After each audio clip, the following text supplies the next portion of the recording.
Uh-oh.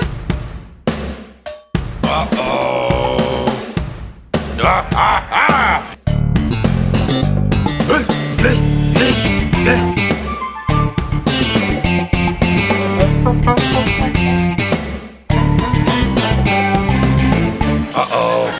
Does everybody know what time it is? Home Impodcast time. Well, that's right. Binford Tools is proud to present a Home Improvement Podcast. My name is Adam. You'll know my co-host, Jordan. Jordan, evening. Evening, Adam. How are you doing tonight? Good, Jordan. I am podcasting from Chicago's most haunted hotel. Undisclosed location. Yeah, I'll tell you where it is. It's the Congress Hotel. I'm in room 780. This will come out later.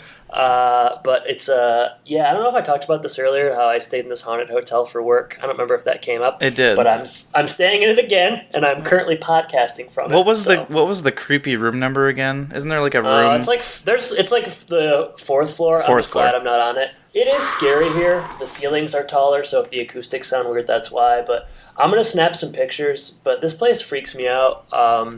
I keep staying here because it's close and it's cheap, but then I always regret it when I get here because it's scary. Because you can't sleep and you lose part of your soul every time? Yeah, and every time I come, I don't know, I get micro possessions throughout the next day where I'll briefly turn into a demon. I was wondering why you were sending me really weird texts, weirder than usual, so that explains it. Yeah, it's also weird, I threw up bile 6 times at work today, black bile. Well, they didn't think that was anything different than usual, right? Yeah, they thought I was just hungover. Yeah. No, a girl at my work stayed here last night and said her phone rang from 12 and 2 6 times, and it was always the dial tone. So yeah, I'm pretty excited to be here. So if anything weird happens during this podcast, we know what happened. Yeah, this could be you probably haven't seen the movie 1408. It's about a haunted hotel room, but in that, he has he leaves a proof of his existence, and this podcast could sort of be that last recording for me. So the sad thing will be when I edit it and stuff, I won't have your audio. That's true. I won't be able to send the email. Hopefully, the ghost will send the email for due diligence. Yeah, that would be nice. Just to kind of tie things up, that would be nice. So we'll see, though. Yeah, man. All right, the Congress Hotel. You're there again. Yeah, you should look it up right now. All right, I want you to get a visual of where I'm at. Everybody should look it up. All of our at listeners. the same time. Everybody stop the podcast right now. I'm gonna pause. I'm gonna not say anything while you guys look up the Congress Hotel. I like that look it up has Congress Hotel Ghosts. Don't look up ghosts because I don't really want to talk about the specifics. But listeners, look up Congress Hotel Ghosts if you want. My favorite thing is that it still has a 3 out of 5 on TripAdvisor. Yeah, hey, it's really affordable, and I have a great view. I'm looking at Lake Michigan. There's a bunch of sailboats. I mean, it's a good location, but scary. Oh yeah, I mean the Congress Hotel top part, the sign, that's iconic. I feel like. Yeah. But yeah, I mean, otherwise, Jordan, we're pretty busy. I wanted to talk a little bit before we recorded tonight. I got out of work and I was kind of killing time, and I'm pretty tired, just in general, burning the candle at both ends, as they say. But I was walking around the city, and I had a leisurely evening, and I walked by the Chicago Theater, which is sort of a landmark, and on the billboard it said UFC 238 open workouts starting at 5 p.m. Oh, so you dropped in. So I looked at my watch and it was 6. Oh. So I walked in, and there's just the Chicago Theater is beautiful. It was more of an excuse to get in there, but there's just hundreds of UFC people in this old historic theater watching these ripped, small, compact people do push-ups and flips on this stage. It was super weird. I got some videos and stuff. People were signing autographs and stuff and pretty into it, but it was just really bizarre. They're just people are shadow boxing on stage to hundreds of people clapping, and I felt really out of my element. But I was glad you walked in though. It's the experience. It was weird. I don't know. I'm guessing you don't really do a lot with UFC based on what I know about you. I certainly don't. But if you have any listeners out there. Yeah, there's some people signing autographs, seemingly sort of important. I feel if there's one thing that does not fit my persona, it's UFC. So, definitely not in my wheelhouse. But I bet you Jared likes it. So maybe I'll chat up with Jared and see what he knows. I think I heard on a podcast there was a big upset in the UFC world, but I don't. No, that was boxing, and that was because like a quote unquote fat guy won. He's pretty doughy guy. Beat like a pretty ripped guy. So it sounds like you're up to date on your boxing news. I listen to the same podcast as you. I just retain them better, I guess. I'm focused on other things, but that's true. That's much more interesting thing to drop in on than what I've been hanging out with. I guess I don't know. Nothing. Dirty diapers. Nothing crazy been happening. Maybe when I get to Miami in a couple of days, there'll be something like that going on. We'll see. I don't know. I mean, you're gonna get into some trouble down there. You seen The Hangover? It's gonna be like Hangover 4. All I can tell you is that there's a foosball table in our place. Oh, man. And I'm terrible at foosball. How are people good at that? I'm bad too, and I never understand how people get good. I think, isn't there a rule you're not supposed to, like, flip it? You're not supposed to flip it. Okay. So I think I follow the rules. That's why I'm bad. That is a statement that you kind of carry out throughout all of your life. It sure is. I mean, otherwise, the UFC thing was pretty cool. So probably going to Loons relatively soon. Still can't really commit, but it's like 75% chance. I feel like you'd be totally in if the Karn man was like, "Yeah, let's meet up." But it sounds like he's being a bit cagey on Twitter. Yeah, he did. I DM'd the Karn man. This is, I want everybody to hear this. And I said, hey, let's pick a time to meet up or whatever. And he responded within like 20 minutes, which is pretty weird. But he was like, I'll see you there. It was like really like not specific, not helpful. Maybe he was meaning like pick the time and the place and I'll be there. I don't think so. I don't know. Like, do you think, and I think we should hash this out on air. Do you think I should push it further? I think at least one more. Okay. One more. Right. Well, then I'll do it. I should put a poll, like, what should my response be to and he'll vote. Choose your adventure. My parents are, it's a whole... Are they coming? I mean, I hope so. I don't really want to go alone. Oh, well, did anyone from our listening base reach out with the one extra ticket that you have? Yeah, like 300 people. No, nobody did. Awkward. But I have it still, so... yeah, I don't know. He'll only charge you face value too, so it's a good deal. It's like $7 or something. No, I'm probably gonna go, but I can't commit right now. TBD. Yeah, it's getting more complicated than I want, but that's all right. Jordan, did you want to talk about something home improvement related? You said you might have something. I don't know.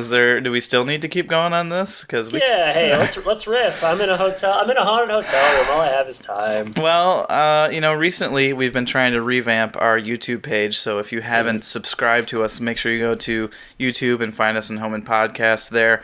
But as I was doing that, I was thinking of something YouTube related, and I was wondering, what are like the top videos that are related to home improvement on there? So I was wondering if you'd be willing to guess what videos, what types of videos are the most popular videos based on 3 queries that I pulled up. Okay. You want me to just can you give me like a hint in terms of what, like how specific does it get? Some are like episode titles and stuff, or is it just like... Well, let's just start with Tim Allen. I put in the query of Tim Allen. All right, there's probably like a grunt compilation. Well, that's more. That comes later. Wow, there's a lot of categories. There's only 3 categories. It comes in a different category. I'll tell you the categories. I searched Patricia Richardson. I searched Tim Allen, and I searched home improvement. So in the home improvement category, there is a grunt compilation and another grunt thing as well. Hell yeah. All right. What else do you think shows up in some of these? For Tim Allen? Well, you can guess for any of them, I guess. I mean, Tim Allen's probably like a Fox News interview or something. There are some interviews, and you're going to like the headlines of them. One is, Tim Allen exposes what's going on in Hollywood, ! I love it when he does that. Yeah, I love it when he talks about things because it really helps our podcast. It definitely does. In the same interview, this has a different clip that is the most watched thing that Tim Allen is related to on there. Yeah, is Tim Allen talks about God. So he goes existential. He does like to talk about. He likes to talk about the big things, which is that's right. that whole second book, I mean, that's what it's all about, the big stuff. Yeah, get back to, if you want to hear some of those, go to listen back to the Wiz Tim segment that we used to have eons ago. Yeah. Another thing good. that you're gonna really like, the second highest viewed thing that's related to Tim Allen. Yeah. Jay Leno's Garage. It checks out. Yeah. I mean, Jay's huge. He's huge. Hey, Tim, what do you think about my puss? They're actually showing off Tim's 1968 Camaro. Oh, nice. Yeah. Hey, Timmy, that's the heck of a car you got there. I mean, you don't even have to click on the video because you just got it here. You just heard. There's also a GQ car collection thing for Tim Allen. Okay. Also, Toy Story trailer. Yeah, Toy Story 4 coming to theaters near you. But this is the original, so. Oh, man. Okay. Patricia Richardson, a bit more different. The very first one, when you search Patricia Richardson, is Ellen DeGeneres wearing a dress, but Patricia Richardson's right next to her. So. Okay, cool. Yeah, like it. I don't know why that's there. Unfortunately, there is a one on here that is a cleavage shot. How was it? I did not view it, but it's unfortunate to say the least. You've got a Last Man Standing reunion on there. Oh, of course. Yeah, people went nuts for that. And then some bloopers from season 8, so it's pretty good. Yeah, I heard that. I heard season 8 is just one big blooper. We'll see when we get there. Yeah, eventually. And then just the other more generic things when you get to Home Improvement. Of course, there were a lot of just like construction stuff, but Home Improvement specific stuff. There was the story behind Home Improvement. Yeah, we gotta watch that. It's like an it's like an hour-long doc. We should do when the show ends. We should do something with that. Yeah, we probably need to, or we'll just be so sick of it that we won't want to. Don't know. I mean, if tonight's any indication, I don't think I'm ever going to be tired of doing this. Dark Secrets, the cast of Home Improvement tried to hide, is the very last one. They always have that. We know enough about this show. There are no dark secrets. That's clickbait. If Yeah. we're trying to boost up our YouTube channel, maybe we should make a video like that. Dark Home Impodcast After Dark. We're already doing it. Well, that's a little different. But, so we're hoping that our videos get up into the top viewed Home Improvement videos soon. You have lofty ambitions for our YouTube channel. You wanted 25 subscribers by the end of a day. It's like, man, that's not gonna happen. If you if you don't aim for the moon, you're not even gonna get to space. So. Yep. Speaking of aiming for the moon, we're gonna talk about episode 135, and that's The Tool Man Delivers. This one's written by Charlie Hawk. Last did Workshop Till You Drop, which was the marriage seminar episode that we enjoyed so much. I guess it was okay. Everything seems okay to me in hindsight, except for like Future Shock, which I'll always remember. That's going to be your least favorite episode of all time, I think. I mean, and probably rightfully so. Yeah, it's going to be hard to beat that one. It was pretty brutal.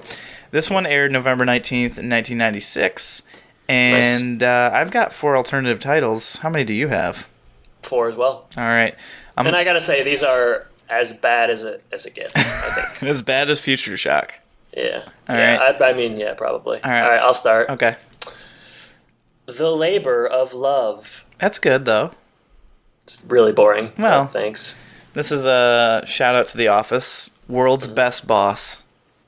Yeah, that's true. Okay. Running on Empty. Running on empty. Yep. Stand and Deliver. I almost did that one. I think I've done that before, so I didn't do it. But See, I haven't done it, so it was still good for me. I wrote it and then crossed it out, so it was there for me. All right, this is where mine get real dicey. Wait, this isn't... Okay, this doesn't make sense. All right. Okay, here we go. There's a baby in the back seat. What does that mean? I told you they were bad. That's typically how it works. Yeah. Was it supposed to be like a baby on board type thing? No. All right. It's supposed to be what it was. All right. Well, you're giving me a net ache. That's a good one. Is it? Yeah. Compared to my next one, I-75, more like I'm having a baby. That's it.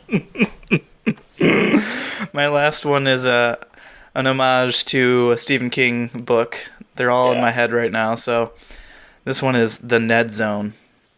That's a good one. Yeah, I like the dead zone. All right. Nice work. Yeah, thank you. Let's move into the episode. And what's your baby one? There's a baby in the back seat. There's a baby in the back seat. Why do you have to read it like that? Thought it might make it better. No, worse. I think. Worse. Okay. Right. Okay. If I say it like that, there's a baby in the back seat. That's worse. Way better. Okay, interesting. All right, well, learning. We're gonna have to do a poll on that. All right, so let's open on Tool Time. Tim and Al are in a pink hot rod. There's a baby in the back seat, and we're doing the salute to customize. There's a baby in the back seat. We're doing a salute to customizing your car. Tim has a special jacket. Does a little bit of a runway walk while Al does a little announcing.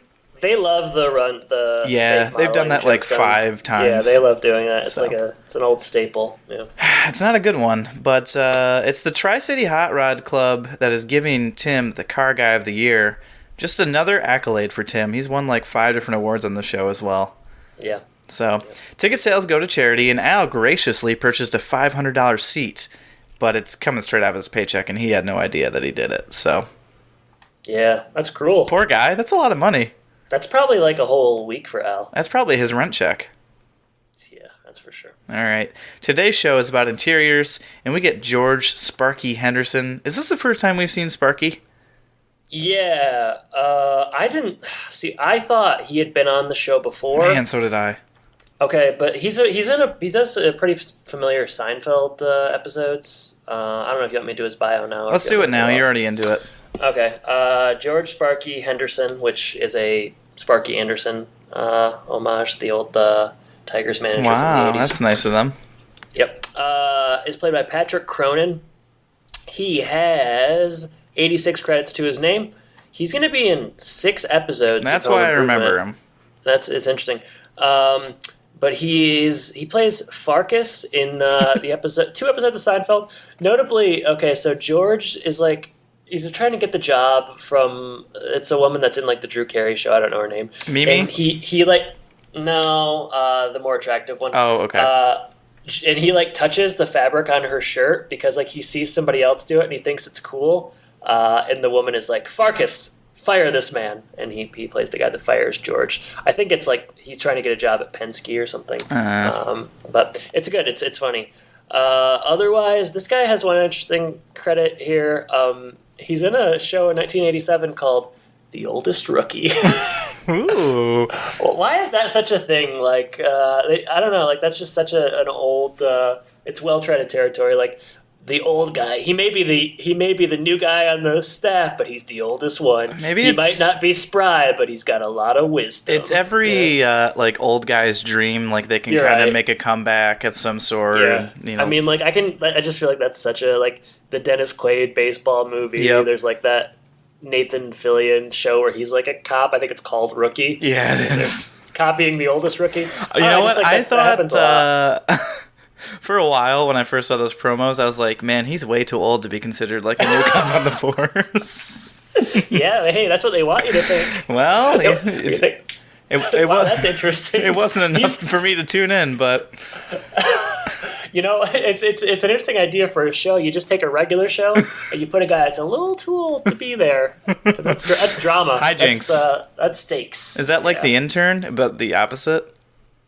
The Intern is, it's definitely that. A little more nuanced, but I mean, it's pretty much The Intern. It's De Niro, of course. Right. It's nuanced. Yeah, I mean, obviously, he's got nuance in spades, but The Oldest Rookie. That's just it's just cool. I don't think he was the titular rookie.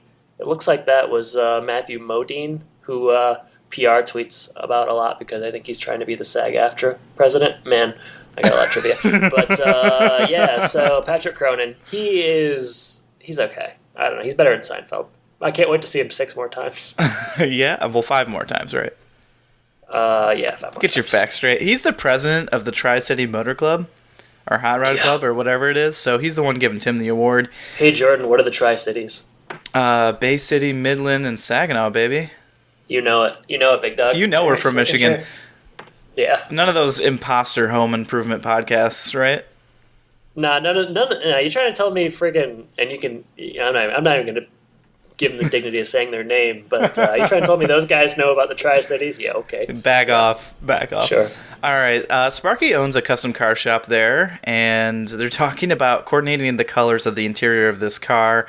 And this is kind of an inversion of what you would normally see, or maybe the ultimate subversion, as Adam would like to think. But Al is getting all the colors wrong, which is kind of different here. Tim is really grooving with Sparky. They know all the lingo. They all know all this stuff. And Al cuts to commercial because this is getting a little too feminine for him. And which is weird for Al. Very strange, yeah. It's a little out of character for him. So I guess he's just jealous, maybe, that he's not getting the award. Seemingly. It's like they're doing a whole play. They're talking about colors of cars like as if it's fashion. I guess that it's kind of continuing on with the runway joke. Right. I guess I was mildly amused by it. I don't know. Sure. I mean... Yeah, I don't know. You know. It's not as good as your alternative titles, but... Hey, Jordan, there's a baby in the backseat. All right. I-75, more like I'm having a baby. Whoa! Next scene, home.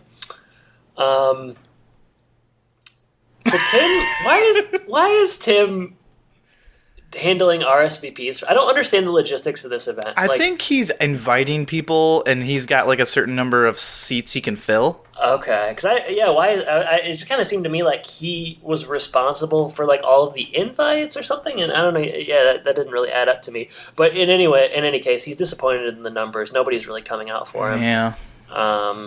Yeah. The kids can't come because it's a school night, and they make Saginaw sound like it's like across the country or something. I mean, I guess, is it a 4-hour drive each way? They said 2 hours each way. 2 hours each way, 4 hours total. 2 hours is about right. I guess, yeah. But the boys want to go so they can miss school, but Tim and Jill won't let them. That's pretty much the scene. Well, I think Tim wants him to, but I mean, how many more awards is Tim going to win? I mean, if this last 2 seasons are any indication, quite a few more. Well, then that's why they can't go. There's too many. Yeah. There's other awards he's going to win. Yeah, so they can't go 4-hour drive on a weeknight. I'm surprised Jill probably doesn't want to go. Are they going to let anyone babysit the boys? Nah, Brad's old enough. I don't know. I don't know if I trust Brad. Engine and a haircut, 2 fights. That's your response? Yeah. That should have been the subplot to this one. Brad at home causing trouble again. Brad gets another haircut. Whoa. All right, back at Tool time. We're finishing up the classic car talk in another week, and Tim and Al are bickering here. This is where, you continue to get the jealousy, I think, a little bit of Al. And Tim tries, he's trying to fill out those tables and everything. We talked about how all those people are turning him down for the show. But he's trying to get the crew to show up to the banquet. They all have excuses, including, I think one of them is arranging their socks. So that's a real low blow. Boy, that was a good one, though. Good joke. This is one of those episodes where they frame everything around that joke, right? Yeah. They write that joke first and fill everything else later. Yeah, they're like, all right, so we have the sock joke. What can we fit around that? Oh, wait, anything? Socks are versatile. All right, yeah. So Tim has 4 out of 36 seats taken. Not a good ratio. Heidi is also bailing now because, her excuse is pregnancy, which Tim tries to guilt her into it, which I kind of like. It's kind of funny, and it works, so. Yeah, pregnancy shaming. What up with that? What up with that? All right. So, I remember this episode from the original run. Especially, I knew as soon as he started talking about her pregnancy, I knew what was going to happen. I remembered. Man, I am a sleuth. Okay. So we are in the car. There's a lot of traffic on I-75 heading up to Saginaw. We know all about that, don't we, Adam? Not on a weeknight. I mean, there wouldn't be any traffic. And I guess an accident can always happen. They elect to take a detour. A homemade detour. But apparently, I don't know if they're driving the Healy or not, but I guess are they driving the Healy? I think so. It's definitely one of those older cars. Yeah, so apparently the gas tank doesn't work. Tim says that you can't trust a gas gauge. Is that do people believe that? I think on some older cars you do have trouble with that. I don't know if it's necessarily that bad, but I've driven vehicles where it's off by maybe a quarter of a tank or something like that. Wow. Okay. So yeah, as a person that's run out of gas couple of times in his life, including once in the last 3 months. No bueno. And my gas gauge works fine, but I like to live on the edge. Oh boy, do you! So yeah, you remember? Well, we're going long, so I won't even. I kind of want to hear it. Well, just the first time I ran out of gas, you and your dad came and helped me out. Boy, I don't remember that. Where were you? Right by my house. I don't know why. I do know why I called you, because you're the best. Well, I never let you down. Having to wear your dad. I don't know. It was a weird situation. I think I ended up having to wear your dad's shoes for some reason too, and I got bad blisters. Well, I think you just wanted to do that. I like to wear your dad's shoes. It was a phase I was going through. And every single time you came over after then, you were always trying to wear my dad's shoes. It was very strange. Yeah. Good thing you didn't want to talk about this. Yeah, it's good. All right.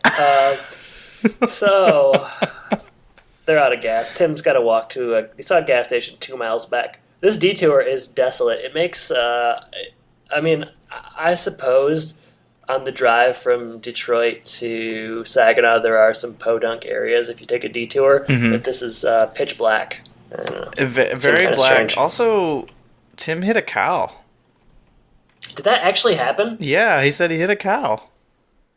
No, I don't know. I mean, the car seems no worse for the wear. Yeah. Besides the gas, of course. I missed the cow part, but that's interesting. Yeah. Yeah, Jill wasn't paying attention to when she last filled up, all that kind of stuff. It's a little strange. I feel like you kind of have a general idea of when you filled up your gas tank. But you just think it would have came up. She would have mentioned it. Like, hey, I don't know, I haven't gotten gas in a month. I want to be careful.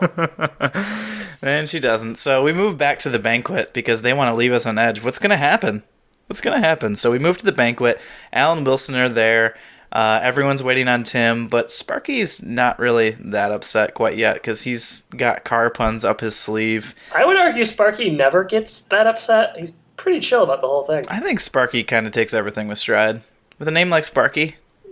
Yeah, I mean, what's he got to worry about? He's in the catbird seat. Tim calls Al Sel, and he's kind of lying, saying they hit a deer, which is not too far from the truth since they hit a cow. But Wilson takes the phone. He wants to pass on some animal first aid tips here, or some venison recipes. Yeah, I guess the idea is that, because Tim is the car guy, the idea of running out of gas is such a novice thing to do that he's embarrassed. He doesn't want everybody to hear about it. Right. So the deer thing is viewed as being somehow it's just random chance, you can't stop that. So Tim gets off the phone. And we see who's working at this gas station, and it's Ned, who looks like Fred, who, if you recall, was the clerk at the Alpena airport. But Ned reassures Tim. He says, "I'm the nice one." But it's a Tom Poston character. Yeah, the Tom Poston character's back. Ned's just as much of a stickler as Fred, and Tim tries to use the bathroom and says, "No, you have to buy gas first." And he's trying to get the gas can so he can go back to the car. And he says, "That's fine, but you have to pay a $150 deposit." See, I stopped writing these down. Diminishing returns this time for me because it is very much the same thing that they already did at the airport. Just different location. Yeah, I found it less funny this time. I did kind of stop writing notes at this point in the episode. I think you were a bit more concerned about the woman in the car who was pregnant. Well, Jordan, there's a baby in the back seat. Isn't that the truth? Yeah. I can try to take over from here. I don't know. So back in the car, Heidi, she's having some trouble. She's hot and she's cold, much like Katy Perry years ago. Yes and no.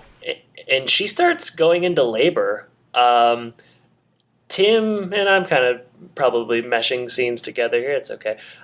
Tim makes his way back pretty quickly with the gas. He learns the news of Heidi. They can't go to the hospital because they don't know where it is, presumably. So they head back to the gas station, Jordan. And, boy, I was on the edge of my seat. I don't believe you. But, yeah, we're at the gas station, and Ned doesn't believe him because he assumed he lied about the deer. He assumed he lied about the pregnant woman. He says the hospital would be too far. You can talk to Dr. Vandergriff, though. He can come in, and he delivered Ned himself. Yeah, that was kind of funny. Yeah, and then they talk about like he hasn't raised his prices since Prohibition and lots of old jokes.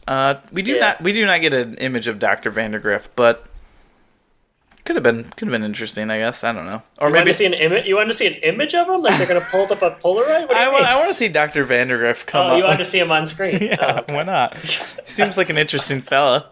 I thought you wanted Tom Boson to pull out his wallet and say like, "Hey, here's my doctor." I might have liked that too. I don't know. That'd have been cool.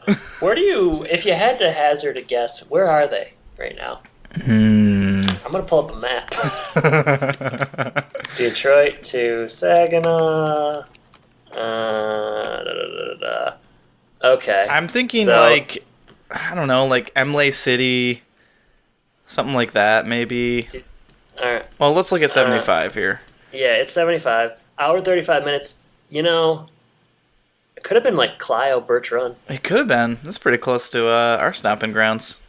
They drive right through Flint. Yeah, I mean, I'm gonna give me. I guess Emley City was way to the right.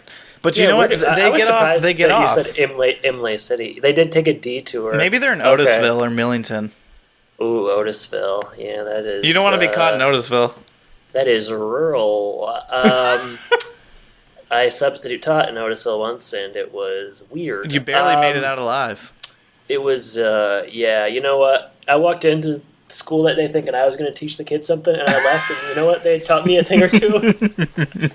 Yeah, so it was like Otisville, Columbiaville, Otter Lake, Millington, probably that general area. So, pretty cool. We pinpointed that. You're not going to get that on any other podcast. Yeah, I'm going to go ahead and drop a pin in that. Yeah, go ahead and pick up, Jordan. Back at the banquet, Sparky is now vamping a bit, and Tim calls Al with the news. The baby's coming. Tim and Jill try to reassure Heidi, and they're really panicking at this point, though. On the inside, they're trying to psych themselves up for what's going on here.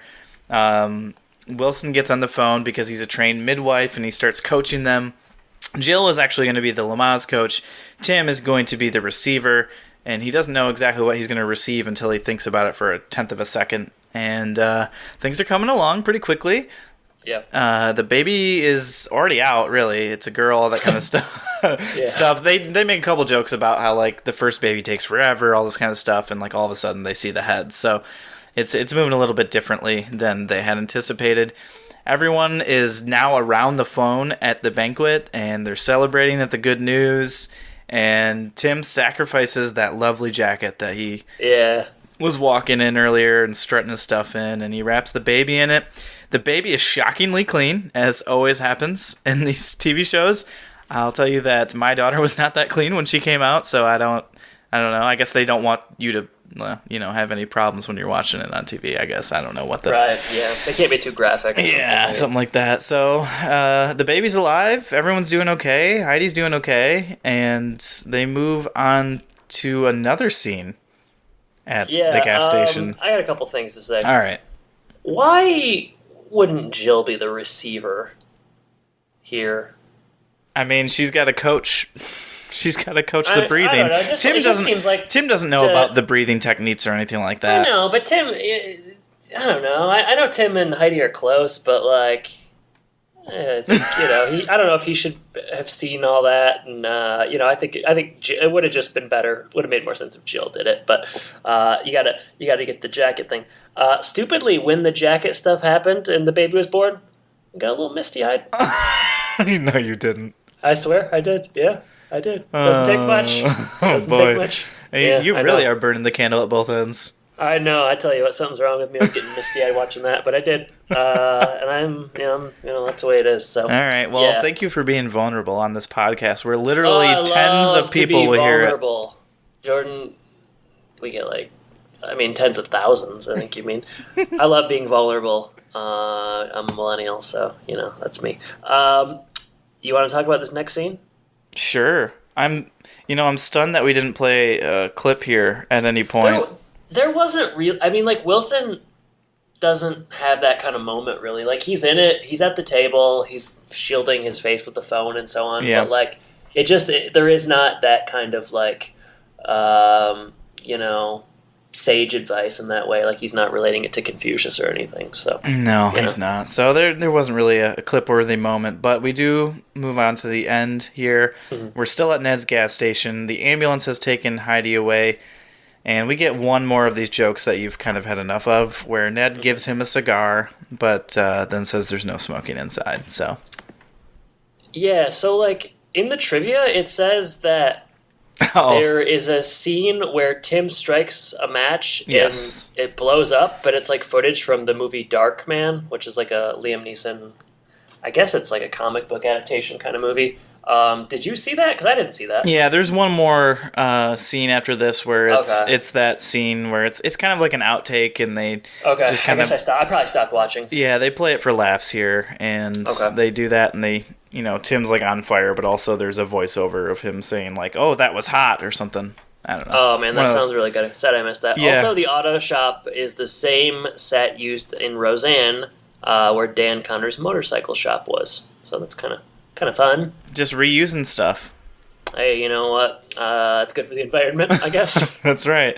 They're always about that on the show. So, all right. Well, that's episode 100. Roll credits, fade to black. You're giving me a net ache. There's a baby in the back seat. The tool man delivers. You're giving me a headache. Net ache. Net ache. Okay, sure. Yeah. Jordan, a nickel for your thoughts. Oh. It's like you had not considered the fact that we were. Wait, are you going to ask me what I think about this episode? I thought we were just going to talk about it. I mean, it's fine. Not a lot to it. It's a pretty straightforward episode. There's not really a lot of, different things going on. It's the juxtaposition of the award ceremony and the pregnancy, and Tim steps up and delivers the baby. Everything goes well. There's not really a lot of complications or stakes because we don't really care about this award show. The only person who cares, really, Jill doesn't care, the kids don't care, Tim cares, and that's it. So yeah, true. I guess Al cares because he's bitter, but he's fueled by his hatred. Yeah, I don't think I think it's an okay idea for an episode. It's not like atrocious or anything. It's just not. I don't know. I guess it's not very funny. It's not very funny. I guess it was pretty heartwarming because you had a little bit of tears. No, man, I tear up at commercials and stuff. It's not that hard. Okay. All right. Well, yeah, it's just not. I don't think it's gonna be something I really remember one way or another. It's not like horrific. It's no For Whom the Bell Tolls. Who knew when we watched that episode we'd be talking about it for the next 5 years? I think what we should do is just go back and record that episode again and again and again. So, I don't know. Yeah, it's fine. I don't know. Nothing too crazy. What about you? Pretty similar feelings. You remembered it from the original run. Just the baby, the backseat. Just the fact that there is a baby in the backseat. No, I mean, yeah, it didn't do a lot for me. It's not offensive by any means. Like it's not like it's just kind of whatever. Yeah, I don't know. I don't have a lot to say. It is like that, It's very meh. Yeah, like they did something new. I don't know that the Tom Post and stuff worked for me the second time. Just kind of like I was sort of grating. Like you said, the award show. There's no stakes. I didn't care one way or the other because like I didn't really. What is it? Well, the real reason is you've won so many of those awards that it's like, who cares? Yeah, I've been Tri-City Car Guy of the Year 6-7 times running. Mm-hmm. I have 6 leather jackets to give to babies if need be. So you're just walking around waiting for babies to be born. Yeah, it's fine. I don't know. It was. It's cool when they do different sets. I guess. Like I don't know. I always appreciate that just for visual variety. But yeah, not spectacular by any means. You know what would have been interesting if the logo would have delivered that baby. Well, the logo is pregnant. Did you see that? I did not see that. No, I'm just kidding. That'd be weird. I saw him shining a car earlier, but that's about it. I thought. Well, he shined the car, and then another female logo walked by and was like, "Hey, that your car?" And he's like, "Yeah." And then, well, you get it. You get the joke. All right. Then Grandpa showed up, and menage a Gramp. My grandpa or your grandpa? Oh, neither one of our. Oh God. Okay. All right. Let's talk social media, should we? All right. Well, if you want to reach out to us, I'm not sure why you would, but if you want, if you want to, go to our website, thehomeandpodcast.com. We're on Facebook and Twitter at Home and Podcast. Again, if you have not subscribed to us on YouTube, make sure you do that. We'll have links available on Twitter, and you can just find us if you go into YouTube and search Home and Podcast. Don't forget to hit the notification bell. So, all that good stuff. Also, if you want to support us, go to patreon.com/homeandpodcast. You can support us for as little as $1 a month. This last month we did The Office, Goodbye Toby. Had a nice conversation for about an hour, and I think it's worth $1, if you ask me. Mm-hmm. Yeah, and for sure. This month, you talked about doing Toy Story 4. We'll see how the month works out. It's pretty crazy, but that would be fun. That'd be different for us as well, and obviously a Tim Allen film. So, Adam, I don't really have much to say besides imploring our audience. We're at 40 reviews right now. Yeah. Can we get to 50? Wow, that would be great. I think if we get to 50, we just end the show. So if you want us to end the show, 50. But 50. we don't count any reviews that aren't 5 stars. So. Oh, okay, sure. I mean, we could, but you're right. All right. What's going on Twitter? So, I mean, there's some tentative polls. I guess I'll share them. Whatever.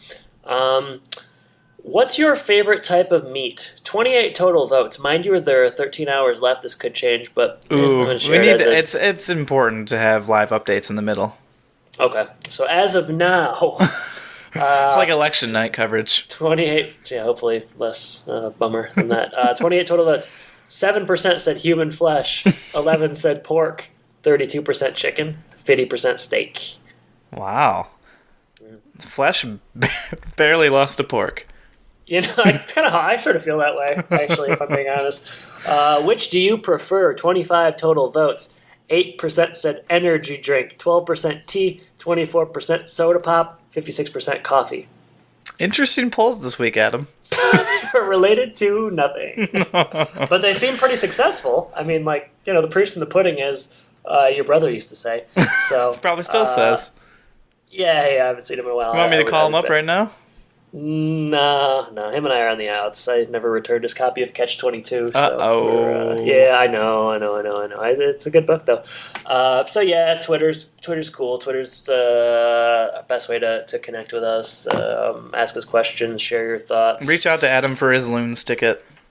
Yeah, I'll give you that Loons ticket. I'll give you the shirt off my back, but I'd prefer to give you the Loons ticket because it's, we just don't want it to go to waste. So, tweet at the Karn man. Tell him he should give me the time of day. Tell him to quit big time at me. You gotta pay for his cameo to get in. Yeah, that'll be the day.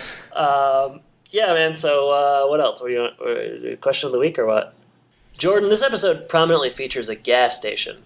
Talk to me about some of your best memories at gas stations. Wow. Some of my best memories. Or just riff on gas stations. What do you got? You know what I think is funny? Yeah. Living in Davison, small town, you always run into random people at gas stations, I feel like. And, well, not always, but when you do, it's always like people that you're just barely acquaintance with or you don't particularly like, and so you have to have like an awkward conversation with them or something. As you're pumping your gas. Gas, or you're like inside paying for or something like that. That Speedway by my house at the corner of M15 and Richfield was like, I'm not gonna say it was like a place like a social hangout because it wasn't like that redneck, but like, yeah, man, like you couldn't go there without seeing 3 or 4 people that you knew fairly. It was just like, that's a real thing in small town. Like I can't remember the last time I was at a gas station and saw someone I know or even like had seen before in Milwaukee.